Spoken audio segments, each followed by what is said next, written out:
I'm joined now by Congressman John Katko, top Republican on the House Homeland Security Committee. Congressman, thanks so much for taking the time tonight. Thanks for having me. All right, so you and other top House Republicans have put out a statement warning that Afghanistan could once again become the terrorist safe haven that we saw it was before 9/11.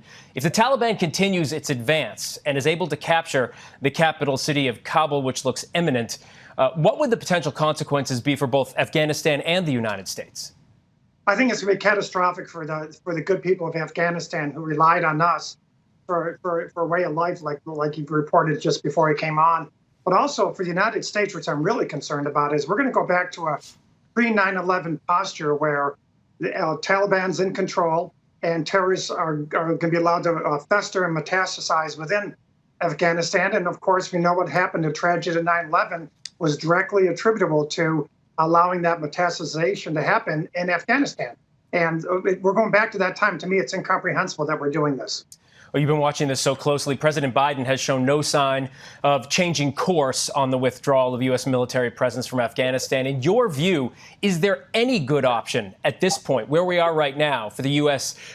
Getting remaining Americans safely out of the country? Well, first of all, this is President Biden's version of Saigon. There's no question about it. And, one option that hasn't been discussed much is just think about what happened after the Korean War. We left a military presence there to keep the peace. Strength breeds peace, right? And so we did that there. We did it in Germany. We did it other places around the world. We don't have to be in a war footing in Afghanistan to maintain the peace and to keep the Taliban at bay. But by pulling out wholesale like we're doing, we're creating a vacuum that's only going to be filled with very bad elements who really enjoy and embrace Al-Qaeda type terrorist groups from around the world. So this is a colossally bad mistake, and it's all on the Biden administration. Okay, so outside of holding hearings and getting briefings on the situation, is there anything Congress can do specifically? Well, we passed resolutions we've introduced resolutions trying to stop this. And right now, I think we just have to hope that the president miraculously changes his mind. The fact we have to send 3,000 troops in there just to try and get Americans out of there, it shows how desperate the situation is. And don't forget, right after the American troops get out of there and American citizens get out of there, the breeding ground is going to be once again pre-9/11. And I can't stress that enough, how dangerous that is for the homeland.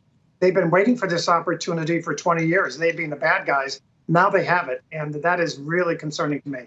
Congressman, respectfully, though, as you just put it squarely on President Biden, but as you know, former President Trump's administration negotiated the deal for the withdrawal of U.S. forces from Afghanistan by May of this year, which President Biden then extended through the summer. So is it fair to call this a speedy withdrawal and, as you did, put the blame fully on President Biden?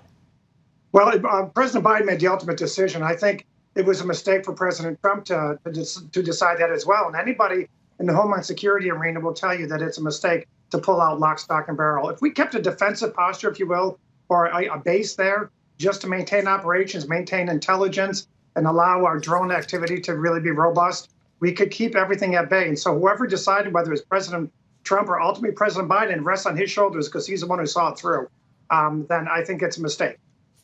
Finally, Congressman, most Americans support U.S. withdrawal from Afghanistan after 20 years there. What do you say to those, though, who argue that another 6 months or, say, a year of Americans there wouldn't change the readiness of the Afghan government and military to hold on to that country? I mean, the U.S. has been training them for years, and they were overrun in a matter of weeks.